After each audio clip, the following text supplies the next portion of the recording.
Saudamos a todos os nossos queridos amigos e irmãos em Cristo Jesus. Seja bem-vindo ao estudo da lição número 11.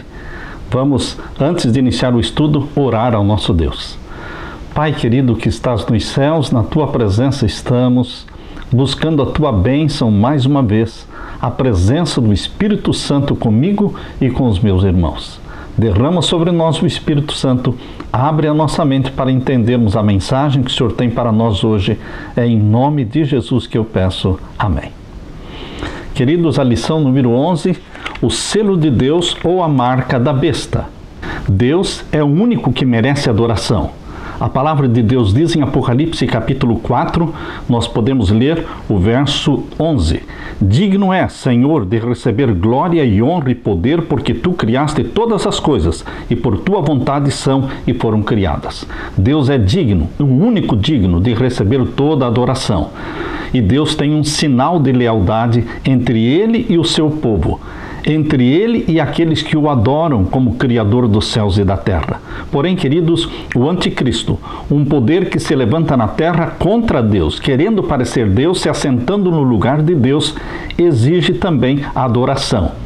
E este poder apóstata também tem um sinal de lealdade entre ele e os seus adoradores. É exatamente este o tópico da lição da Escola Sabatina número 11. O verso áureo está em Apocalipse 15 e o verso 3. Grandes e admiráveis são as Tuas obras, Senhor Deus Todo-Poderoso, justos e verdadeiros são os Teus caminhos, ó Rei das Nações. O cântico de Moisés e do Cordeiro começa com as palavras do nosso verso para memorizar esta semana. Ele será cantado pelos vencedores da besta e da sua imagem e do número do seu nome, que se achavam em pé no mar de vidro, conforme está descrito em Apocalipse 15 e o verso 2. Como podemos estar entre estes que estarão no mar de vidro, diante de Deus? Um dos sinais mais reveladores do verdadeiro povo de Deus nos últimos dias é a proclamação da terceira mensagem angélica, que adverte contra o recebimento da marca da besta. No entanto, apesar de não haver uma advertência mais grave em toda a Bíblia, muitas ideias confusas sobre o que seria essa marca da besta. Quando se fala em marca da besta, muitos pensam em um código de barra, um número na testa, um número de cartão de crédito ou alguma identificação biométrica. Não devemos nos surpreender com essa disseminação de ideias confusas, porque Babilônia quer dizer confusão, e Satanás quer criar confusão na mente das pessoas. Mas o povo de Deus, o fiel remanescente, precisa entender claramente este assunto para proclamar a terceira mensagem angélica, que é o último apelo de Deus para a humanidade. Na parte de domingo, o sinal de Deus identifica o seu povo. Deus, o Criador dos céus e da terra, colocou um sinal que identifica aqueles que o adoram. O povo de Deus é comprado pelo sangue de Jesus Cristo. A salvação é totalmente pela graça. Porém, queridos, todos os salvos pela graça e pelo sangue do nosso Senhor Jesus Cristo têm o maior prazer de aceitar, de respeitar, de santificar este sinal que Deus colocou de lealdade entre Ele e o seu povo. Por isso, é bom que entendamos qual é esse sinal. Abra sua Bíblia em Ezequiel capítulo 20 e o verso 12. Ezequiel capítulo 20 e o verso 12. Aqui nós lemos, Ezequiel capítulo 20 e o verso 12. E também lhes dei os meus sábados, para que servissem de sinal entre mim e eles, para que soubessem que eu sou o Senhor que os santifica. Portanto, aqui está claramente Deus dizendo: eu lhes dei os meus sábados, não para salvar vocês. O Salvador é o Cordeiro de Deus que tira o pecado do mundo, mas coloquei o sábado como um sinal de lealdade entre mim e vocês. E agora no capítulo 20, o verso 20. E santificai os meus sábados, e servirão de sinal entre mim e vós, para que saibais que eu sou o Senhor vosso Deus.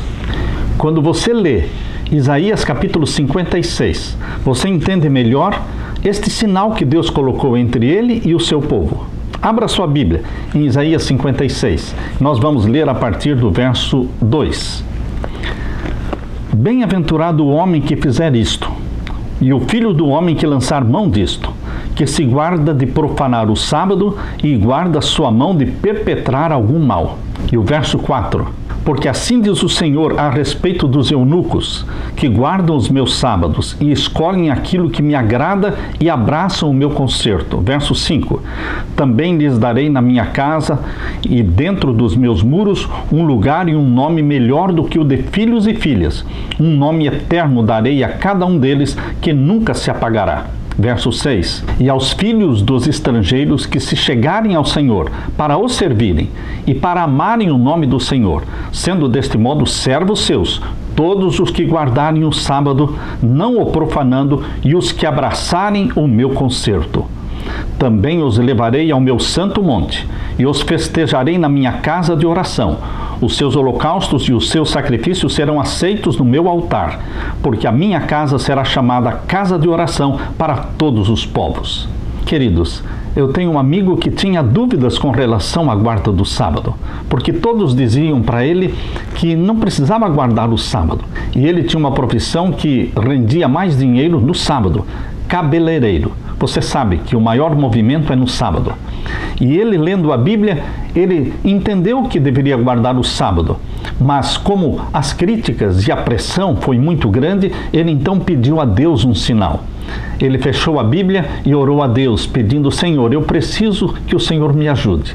Eu vou abrir a Bíblia. Que o Senhor me dê uma mensagem que me mostre se realmente o Senhor quer que eu guarde o sábado ou não.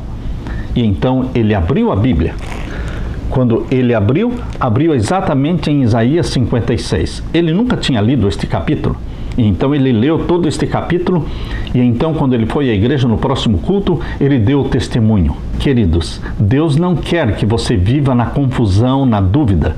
Quando nós somos sinceros, perguntando para Deus, dispostos a praticar a verdade, obedecer a verdade, Deus se revela a nós. Isaías 56 é muito claro que não somente para os judeus, mas também para os estrangeiros, conforme diz o verso 6. E aos filhos dos estrangeiros que se achegarem ao Senhor, para o servirem e para amarem o nome do Senhor, sendo deste modo servos seus, todos os que guardarem o sábado, não o profanando, e os que abraçarem o meu concerto.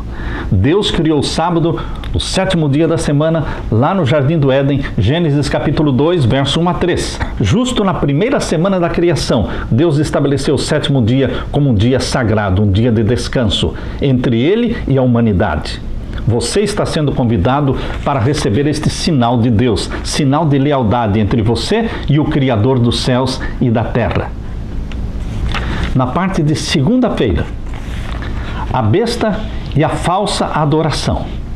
Assim como em Daniel capítulo 3. Lembram-se vocês, em Daniel capítulo 3, quando relata aquela experiência dos 3 jovens hebreus diante da estátua de ouro que foi mandada construir pelo rei Nabucodonosor? E o rei Nabucodonosor exigia que todos se ajoelhassem e adorassem a estátua de ouro. Abrindo a palavra de Deus em Daniel capítulo 3, abra sua Bíblia em Daniel capítulo 3. Aqui em Daniel capítulo 3, fica bem evidente de que Satanás, através do rei Nabucodonosor, queria receber adoração. Satanás, ele é ávido por adoração. Ele no céu queria ser adorado como Deus. E aqui na terra, ele quer ser adorado como Deus. Por isso ele colocou na mente de Nabucodonosor construir aquela estátua, aquela imagem de ouro, de 60 côvados de altura e por 6 côvados de largura.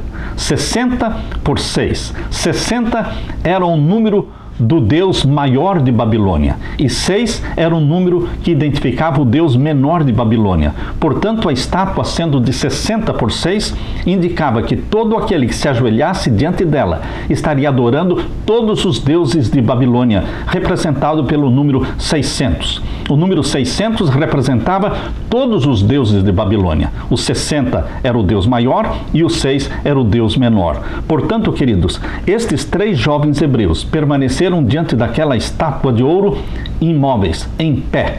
Não se curvaram, não vacilaram, não tiveram medo. Embora existisse um decreto de morte contra aqueles que não adorassem a imagem de ouro, eles permaneceram fiéis a Deus. Deus está procurando homens e mulheres, jovens, rapazes e moças, que sejam fiéis a Deus como a bússola é fiel ao polo, e que permaneçam firmes ao lado da verdade, mesmo que os céus caiam.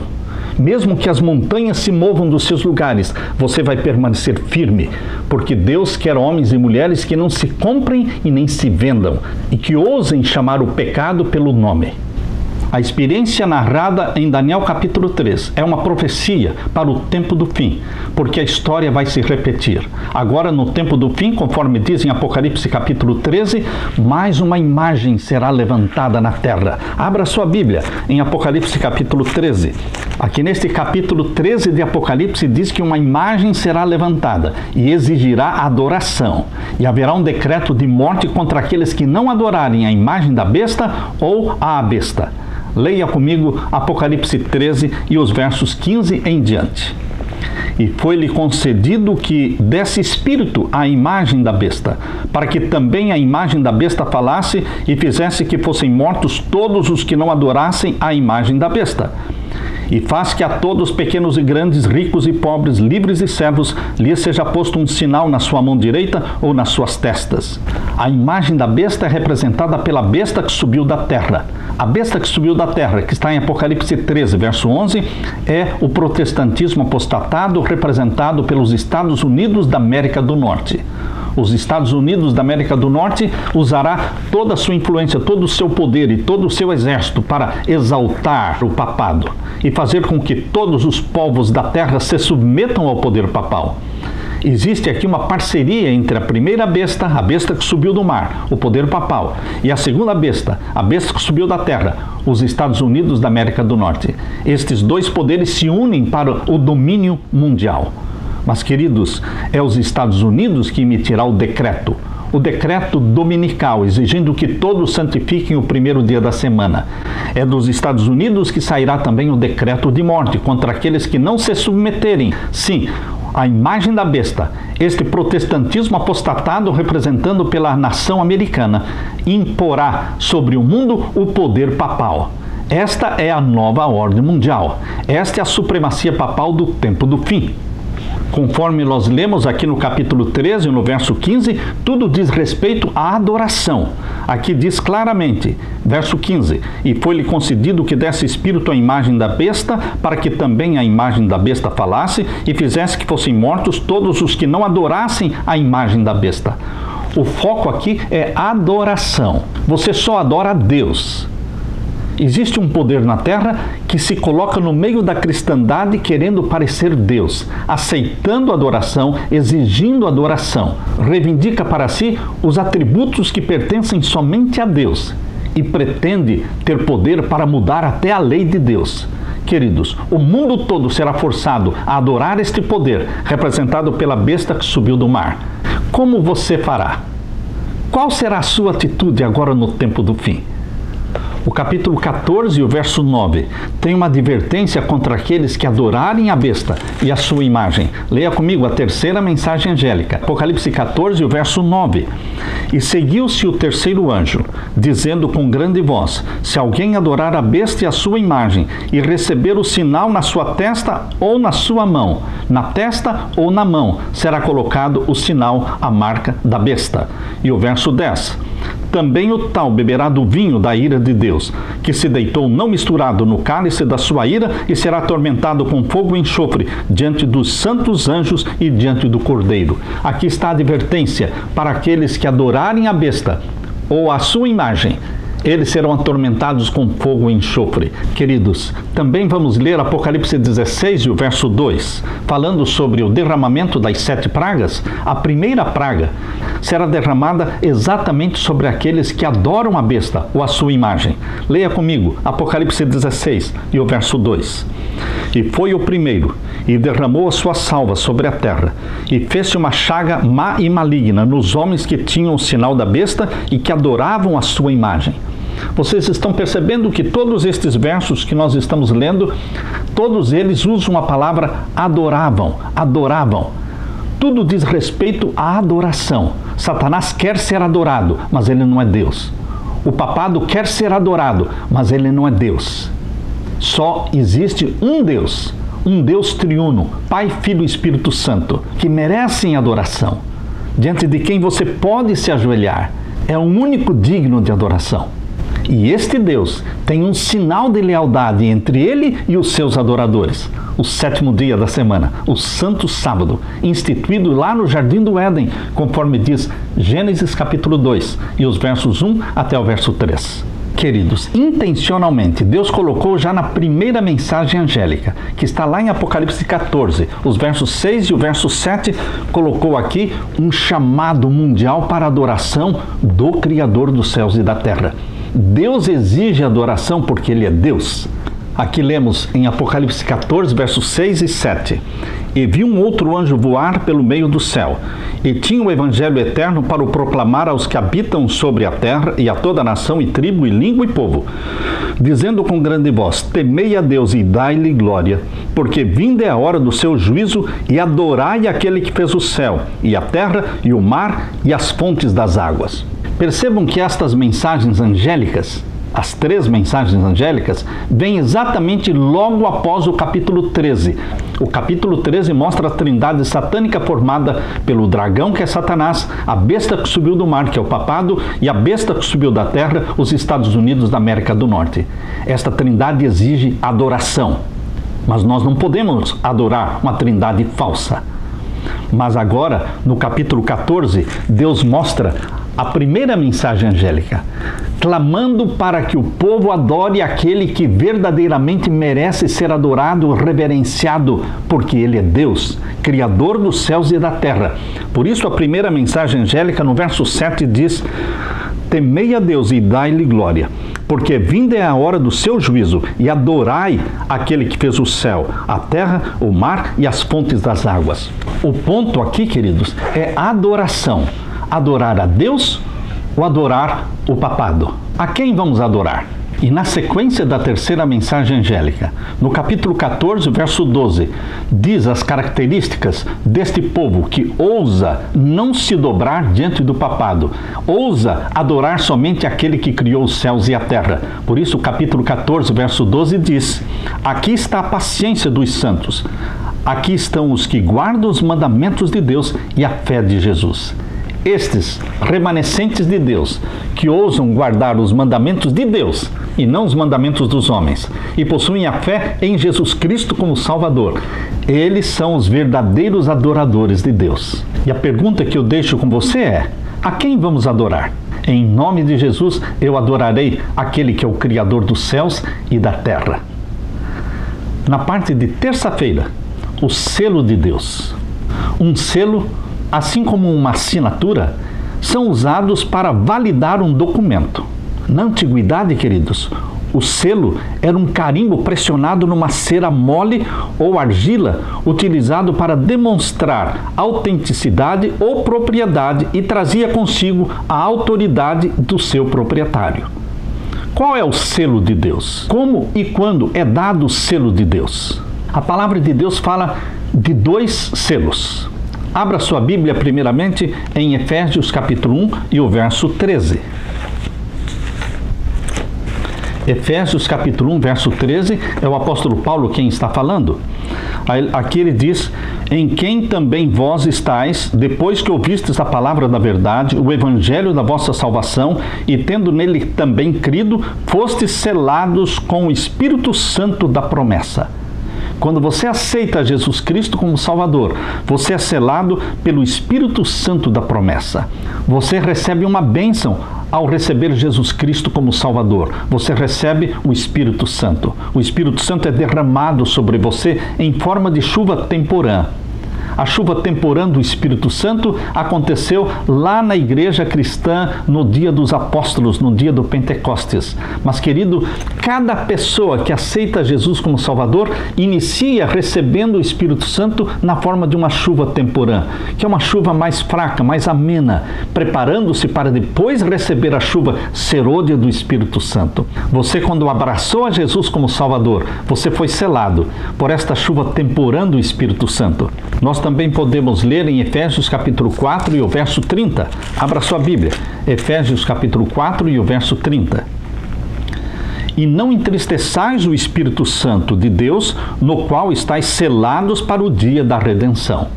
Portanto, Paulo deixa claro que existe um selo ao experimentarmos a justificação pela fé em Jesus Cristo. Quando somos salvos em Jesus Cristo, somos selados pelo Espírito Santo. Porém, queridos, o livro do Apocalipse fala de um outro selamento, que vai ocorrer justo um pouquinho antes da segunda vinda de Jesus. Abra sua Bíblia em Apocalipse capítulo 7. Apocalipse capítulo 7, vamos ler a partir do verso 1. Apocalipse capítulo 7, a partir do verso 1. E depois destas coisas, vi 4 anjos que estavam sobre os 4 cantos da terra, retendo os 4 ventos da terra, para que nenhum vento soprasse sobre a terra, nem sobre o mar, nem contra árvore alguma. Ventos em profecia significam guerras.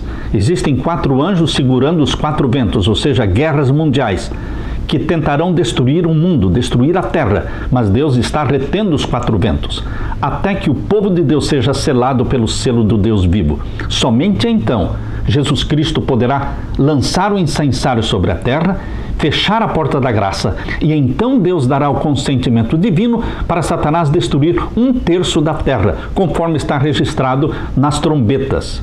Aqui diz no capítulo 7, o verso 2, e vi outro anjo subir da banda do sol nascente e que tinha o selo do Deus vivo, e clamou com grande voz aos 4 anjos, a quem fora dado o poder de danificar a terra e o mar, dizendo: não danifiqueis a terra nem o mar, nem as árvores, até que hajamos assinalado nas suas testas os servos do nosso Deus. E ouvi o número dos assinalados, e eram 144.000 assinalados, de todas as tribos dos filhos de Israel. Queridos, um pouco antes do fechamento da porta da graça, Jesus Cristo dará a ordem para que os anjos selem os filhos de Deus. Primeiramente, a Bíblia fala sobre os 144.000, os primeiros a serem selados pelo selo do Deus vivo. Porém, não são os únicos. 144.000 seriam muito poucos. 144.000 seria um grupo muito pequeno de salvos. Exatamente, queridos. Os 144.000 são os primeiros a serem selados pelo selo do Deus vivo e receberem a chuva serôdia do Espírito Santo. Mas não são os únicos. Existe uma grande multidão de salvos que ninguém podia contar. Por isso diz aqui no mesmo capítulo 7, verso 9. Abra sua Bíblia, em Apocalipse 7, verso 9. Eis aqui a grande multidão dos salvos. Depois destas coisas olhei, e eis aqui uma multidão a qual ninguém podia contar, de todas as nações e tribos e povos e línguas que estavam diante do trono e perante o Cordeiro, trajando vestidos brancos e com palmas nas suas mãos. Aqui sim está uma multidão que nos conforta, que nos alegra, porque é uma multidão que ninguém podia contar, comprados pelo sangue de Jesus Cristo, selados pelo selo do Deus vivo, batizados pelo Espírito Santo. Portanto, aqui no capítulo 7 você vê as primícias, que são os 144.000, e depois você vê a grande multidão de salvos vivos, que é a grande seara de salvos vivos. Primícias e seara, elas caminham juntas no período chamado de grande tribulação, depois que Jesus fechar a porta da graça, lançando o incensário sobre a terra, conforme diz aqui na mesma página, capítulo 8 e o verso 5, quando Jesus lança o incensário sobre a terra, as primícias estão seladas pelo selo do Deus vivo e a grande multidão também, batizados pelo Espírito Santo, protegidos por Deus. Porém, queridos, este selamento do povo de Deus só ocorrerá quando o decreto dominical for aprovado. Quando o decreto dominical for imposto de forma mundial sobre todos os povos, nações e línguas, haverá na terra um remanescente fiel de Deus, que não receberá a marca da besta. O decreto dominical não os intimidará, porque eles estarão selados pelo selo do Deus vivo. O selamento do povo de Deus pelo selo do Deus vivo é uma obra paralela que ocorre juntamente com o sinal da besta sendo aplicado nos ímpios. Os ímpios que se submetem ao papado e recebem a marca da besta, eles não terão seus nomes registrados no livro da vida, por isso estarão perdidos. Mas aqueles que se submetem a Deus, a Jesus Cristo, e recebem o selo do Deus vivo, eles têm sim um nome inscrito no livro da vida do Cordeiro. É o que diz exatamente em Apocalipse 13 e o verso 8. Abra sua Bíblia em Apocalipse 13, verso 8. E adoraram-na todos os que habitam na terra, falando da besta que subiu do mar, o poder papal, fala que todos adorarão.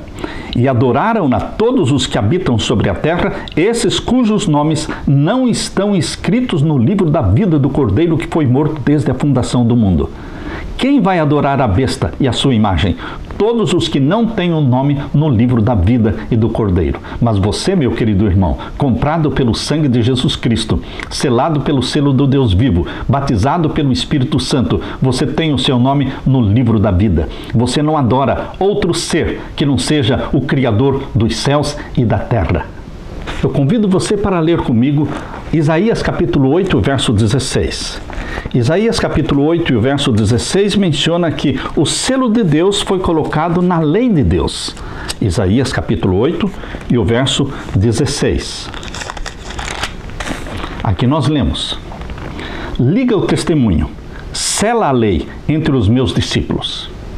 Deus disse: sela a lei entre os meus discípulos. Portanto, Deus colocou um selo na lei. Em que lugar da lei de Deus foi colocado o selo? No primeiro, no segundo, no terceiro, no quarto, no quinto? Qual é o mandamento dos 10? Qual é o mandamento que contém o selo do Deus vivo? Queridos, nós precisamos entender o que significa um selo. Existem pelo menos 3 elementos num selo: o nome, o título e o território. O nome do autor do selo, o título que ele recebe e o território que ele administra. Portanto, estas 3 características precisam ser encontradas no selo do Deus vivo. Existe na lei de Deus um mandamento que contém as 3 características de um selo. Eu convido você para que leia comigo Êxodo capítulo 20. Êxodo capítulo 20, o verso 8 a 11. Aqui nós vamos encontrar os 10 mandamentos em Êxodo capítulo 20. Vamos ler o 4º mandamento, do verso 8 ao verso 11. Aqui diz: lembra-te do dia do sábado para o santificar. 6 dias trabalharás e farás toda a tua obra, mas o 7º dia é o sábado do Senhor teu Deus. Aqui está o nome do Deus que nós adoramos, o Senhor teu Deus. Não farás nenhuma obra, nem tu, nem teu filho, nem tua filha, nem o teu servo, nem a tua serva, nem o teu animal, nem o teu estrangeiro que está dentro das tuas portas. Porque em 6 dias fez o Senhor os céus e a terra. Aqui está o título que o nosso Deus recebe. Ele é Criador. Porque em 6 dias fez o Senhor os céus e a terra. O nome é o Senhor teu Deus. O título é Criador e menciona também o território. Aqui diz: porque em 6 dias fez o Senhor os céus e a terra, o mar e tudo o que neles há, e ao 7º dia descansou. Portanto, o Senhor abençoou o dia do sábado e o santificou. Portanto, queridos, no 4º mandamento da lei de Deus, nós encontramos as 3 características de um selo: o nome, o Senhor teu Deus; o título, Criador; e o território, os céus e a terra.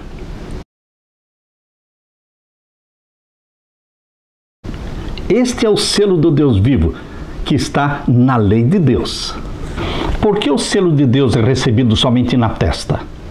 Nós entendemos que todos aqueles que guardam os mandamentos de Deus o fazem por convicção mental. Eles foram convencidos pelo Espírito Santo. O Espírito Santo escreveu na mente deles os mandamentos de Deus. Eles o fazem livre, espontaneamente, voluntariamente. Por isso, o selo do Deus vivo é colocado somente na mente. De forma diferente, a Bíblia diz que a marca da besta é colocada tanto na testa como na mão.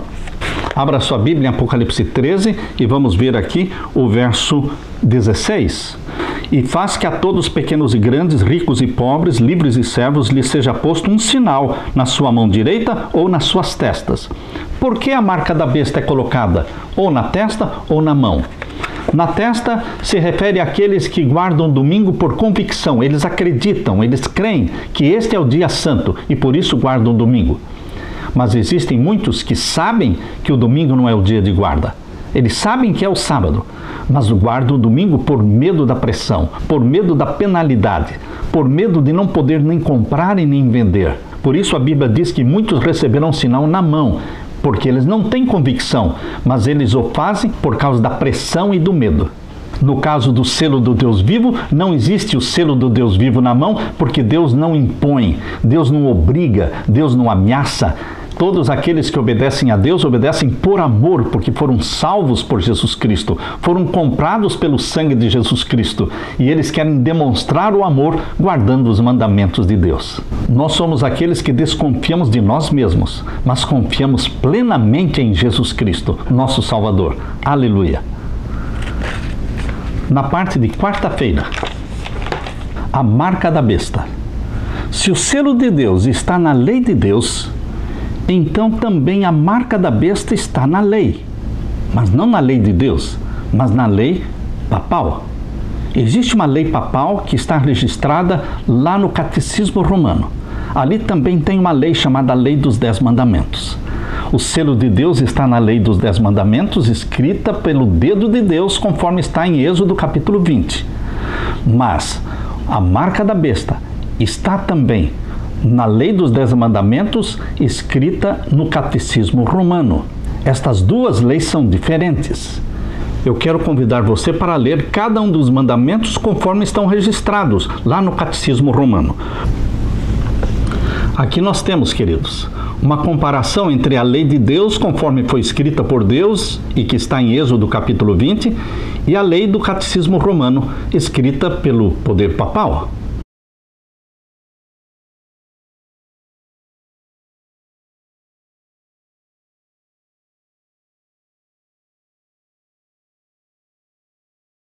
Você pode ver a diferença? O primeiro mandamento na lei de Deus é: não terás outros deuses diante de mim. O primeiro mandamento da lei do catecismo é amar a Deus sobre todas as coisas.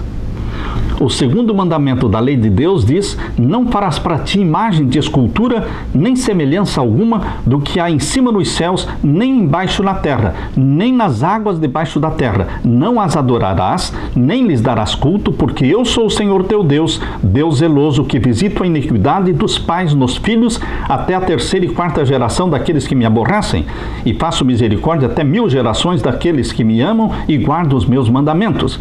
Este segundo mandamento, como você pode ver aqui, é um mandamento bem grande. Mas o segundo mandamento, que está no catecismo, ele é bem curtinho. Diz assim: não tomar o nome de Deus em vão. Está percebendo aí? O papado simplesmente arrancou da lei de Deus o segundo mandamento. Portanto, a lei do catecismo não tem o segundo mandamento da lei de Deus, que proíbe a adoração de imagens e de esculturas. O terceiro mandamento da lei de Deus diz: não tomarás o nome do Senhor teu Deus em vão. E no catecismo, o segundo mandamento é não tomar o nome de Deus em vão. Vocês percebem que o terceiro mandamento da lei de Deus se tornou o segundo mandamento do catecismo, porque eles aboliram o segundo mandamento da lei de Deus. Percebam? Agora, queridos, o quarto mandamento da lei de Deus diz o quê? Lembra-te do dia do sábado para o santificar. 6 dias trabalharás, farás toda a tua obra, mas o 7º dia é o sábado do Senhor teu Deus. Nele não farás nenhuma obra, nem tu, nem teu filho, nem a tua filha, nem o teu servo, nem o teu animal, nem o estrangeiro que está dentro das tuas portas. Porque em 6 dias fez o Senhor os céus e a terra, o mar e tudo o que neles há, e ao 7º dia descansou. Portanto, o Senhor abençoou e santificou o 7º dia. Queridos, este quarto mandamento também foi arrancado da lei. Lá no catecismo ele não existe. Vocês podem perceber que o terceiro mandamento do catecismo diz guardar domingos e festas. Sumiram 2 mandamentos da lei de Deus. O segundo, que proíbe a adoração a imagens e esculturas, e o quarto mandamento, que diz lembra-te do dia do sábado para o santificar. Estes 2 mandamentos simplesmente foram destruídos pelo poder papal. Por quê? Por que o papado fez isso? Porque o dragão, que é Satanás, foi quem deu o trono para a besta que subiu do mar. A besta que subiu do mar é o papado, e ele recebeu o seu trono e o seu poderio do dragão, que é Satanás. E Satanás odeia a santa lei de Deus. Por isso fez com que o papado destruísse o segundo mandamento da lei de Deus e o quarto mandamento da lei de Deus. Percebam agora o quinto mandamento. Honra o teu pai e a tua mãe para que se prolonguem os teus dias na terra que o Senhor teu Deus te dá. Este é o quarto mandamento do catecismo. Podem ver aí o quarto mandamento do catecismo, honrar pai e mãe. E o sexto mandamento da lei de Deus diz, não matarás. Este é o quinto mandamento do catecismo, que diz não matar. O sétimo mandamento da lei de Deus diz, não adulterarás. Este é o sexto mandamento do catecismo, que diz não pecar contra a castidade. E então vem o oitavo mandamento, não furtarás. Este é o sétimo mandamento do catecismo, não furtar. E então vem o nono mandamento, não dirás falso testemunho contra o teu próximo. E aqui o mandamento oitavo é que diz, não levantarás falso testemunho contra o teu próximo. E então vem da lei de Deus o 10º mandamento, que diz, não cobiçarás a casa do teu próximo, não cobiçarás a mulher do teu próximo, nem o seu servo, nem a sua serva, nem o seu boi, nem o seu jumento, nem coisa alguma que pertença ao seu próximo. E vocês percebem que o nono mandamento do catecismo diz não desejar a mulher do próximo. Estão vendo aí o nono mandamento, não desejar a mulher do próximo. E o 10º mandamento do catecismo é não cobiçar as coisas alheias. Eles pegaram o último mandamento da lei de Deus, o 10º, e dividiram em dois para preencher a falta do mandamento que estava faltando. Eles transformaram o 10º mandamento em dois. Portanto, você vê claramente aí a diferença entre a lei do catecismo e a santa lei de Deus, escrita pelo dedo de Deus. É muito óbvio, queridos irmãos, se o selo de Deus está na lei, o sinal da besta também está na lei. Se o selo de Deus diz respeito ao 7º dia da semana, também o sinal da besta, a marca da besta, diz respeito a um dia da semana que foi colocado no lugar do dia de Deus. O 7º dia é o sábado bíblico, desde o Jardim do Éden.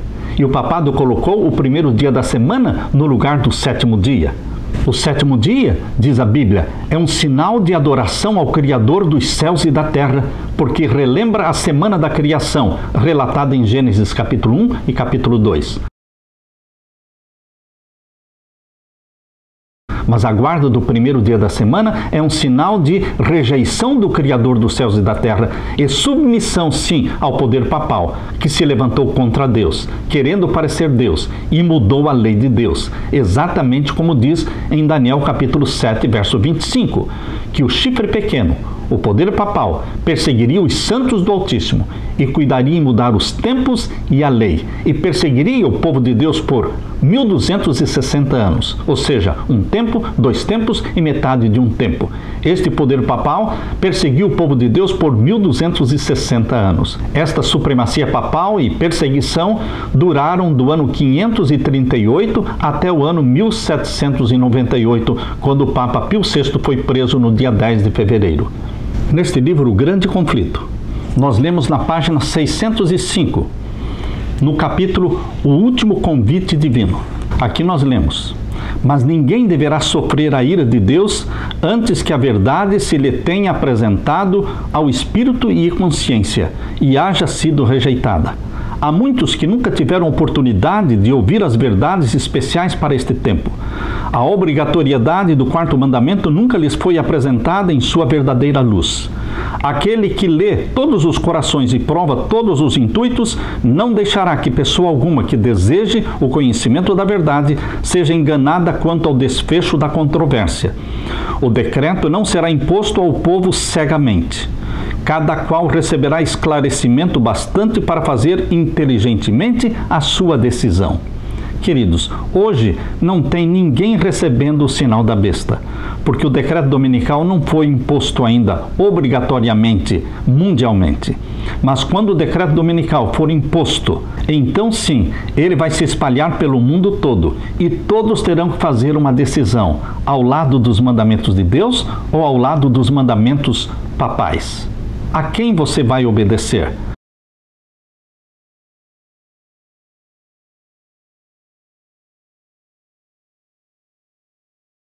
Queridos, Apocalipse capítulo 14, verso 12, identifica o povo de Deus.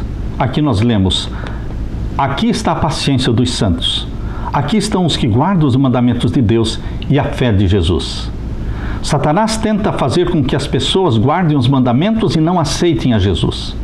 Satanás também tenta fazer com que as pessoas aceitem a Jesus como Salvador e desprezem os mandamentos de Jesus. Vocês percebem que Satanás tenta lançar as pessoas de um extremo ao outro, do 8 para o 80.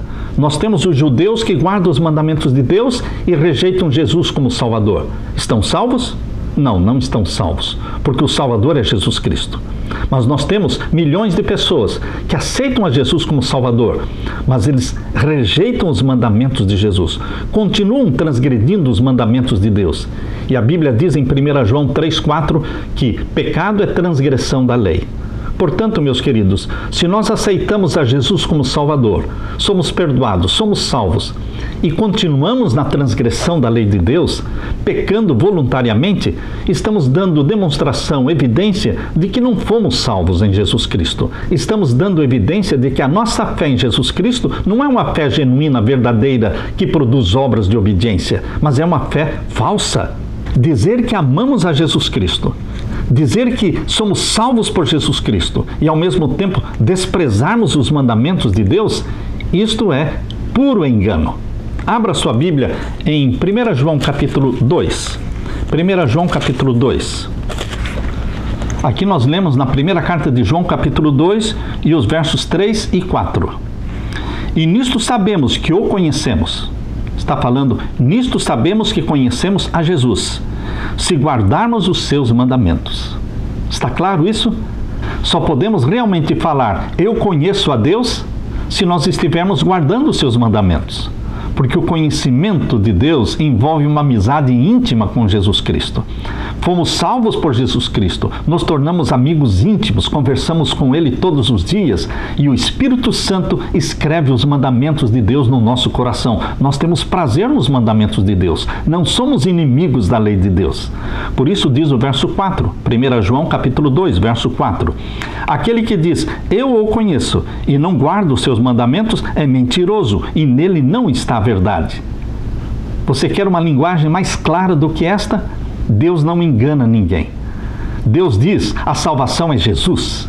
Mas também Deus diz, aqueles que são salvos por Jesus Cristo têm prazer na lei do Senhor.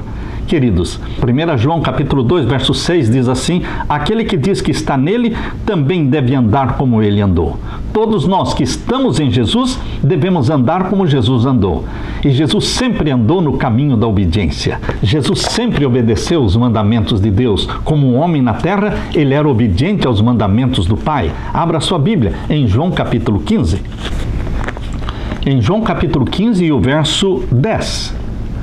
Aqui nós lemos, se guardardes os meus mandamentos, permanecereis no meu amor, do mesmo modo que eu tenho guardado os mandamentos de meu Pai e permaneço no seu amor. Jesus sempre foi obediente. Todos os sábados, Jesus estava na igreja louvando a Deus, estudando a palavra de Deus. Queridos, as mulheres que seguiam Jesus Cristo e que foram lá no túmulo, viram como o corpo tinha sido colocado. Essas mulheres voltaram do túmulo, foram para casa e no sábado descansaram conforme o mandamento. Isto está escrito em Lucas capítulo 23. Abra sua Bíblia. Lucas capítulo 23 e o verso 54 a 56. Era o dia da preparação e amanhecia o sábado, e as mulheres que tinham vindo com ele da Galileia seguiram também e viram o sepulcro e como foi posto o seu corpo. E voltando elas, prepararam especiarias e ungüentos e no sábado repousaram conforme o mandamento.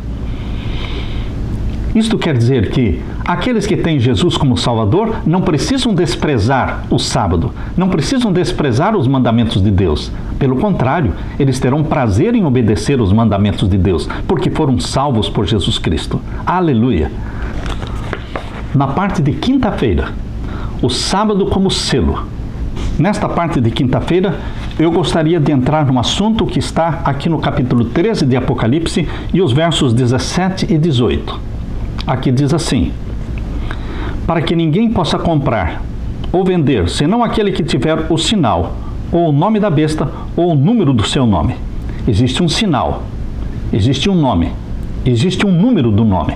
Portanto, com a ajuda do Espírito Santo, nós podemos entender qual é esse número, qual é esse sinal e qual é esse nome.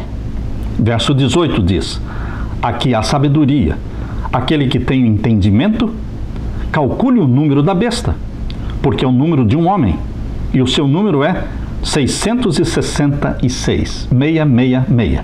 Queridos, aqui eu tenho um livro, O Illuminati, e o número 666. Esse livro foi escrito por William Josiah Sutton e foi prefaciado pelo pastor Roy Alan Anderson. Nós temos também aqui outro livro do mesmo autor, 666 e o Anticristo. O número 666 diz respeito à adoração. A quem vamos adorar? Aqui eu tenho o volume 1 do livro A Verdade sobre o número 666. É um livro escrito pelo pastor Edwin de Kock. Ele escreveu 3 volumes com esse título, A Verdade sobre o número 666. Volume 1, volume 2 e volume 3. É um trabalho exaustivo, é um trabalho muito profundo, de muitos anos, muitas décadas, para explorar, para se aprofundar neste assunto. Este mesmo autor, Edwin de Kock, escreveu um outro livro, Cristo e o Anticristo na Profecia. Neste livro, na página 270, nós podemos ler: Dante Alighieri, aquele que escreveu a Divina Comédia, mostra que o papado é a prostituta do capítulo 17 de Apocalipse.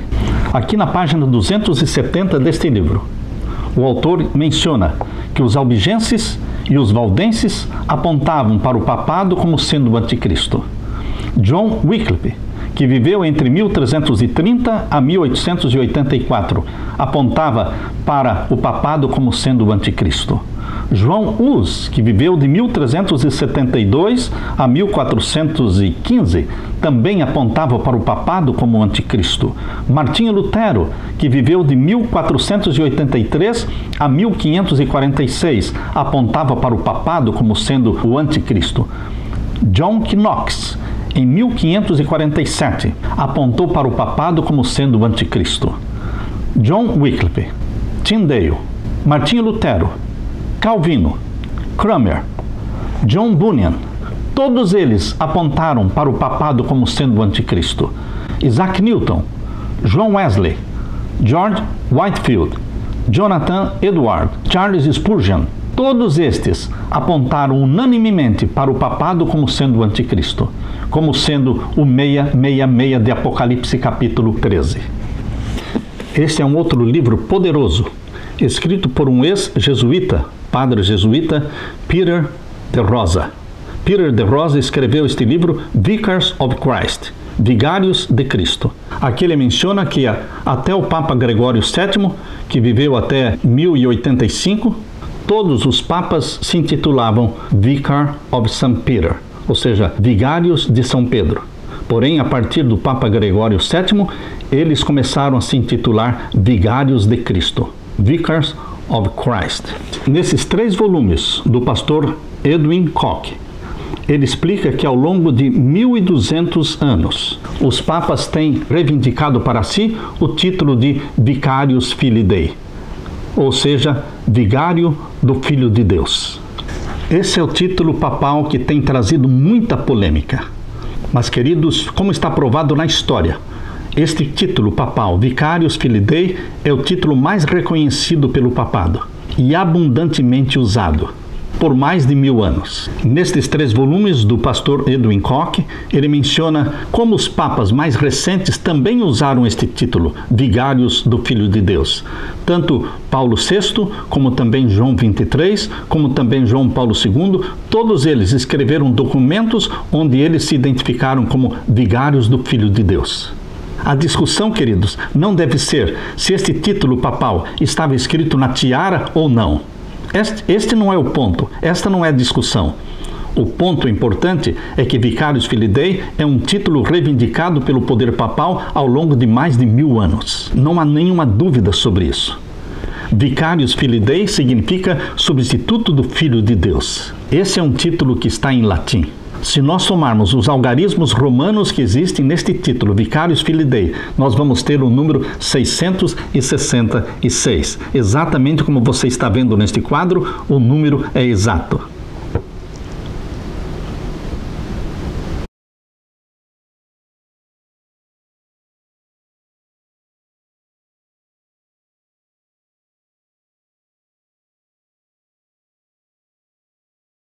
O capítulo 13 de Apocalipse menciona o poder mundial que será exercido pela besta que subiu do mar, o poder papal, e que todas as nações da terra se submeterão a ele. E então virá o decreto dominical instituído pela besta que subiu da terra e forçará toda a humanidade para que aceite o sinal da besta. E então todos os que aceitarem o sinal da besta, a marca da besta, então estarão adorando a besta e a sua imagem. Por isso, queridos, aqui menciona no capítulo 14, a terceira mensagem angélica é uma mensagem dura, pesada, mas é uma mensagem de advertência para que as pessoas evitem receber o sinal da besta.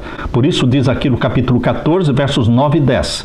E seguiu-os o terceiro anjo, dizendo com grande voz: se alguém adorar a besta e a sua imagem, e receber o sinal na sua testa ou na sua mão, também o tal beberá do vinho da ira de Deus, que se deitou não misturado no cálice da sua ira, e será atormentado com fogo e enxofre diante dos santos anjos e diante do Cordeiro. Nós podemos evitar isso. Nós devemos pregar e anunciar aos nossos queridos irmãos evangélicos, todos os que amam a Jesus, que eles podem muito bem evitar este sofrimento, esta perdição de beber do vinho da ira de Deus sem mistura e ser atormentado com fogo e enxofre. Como?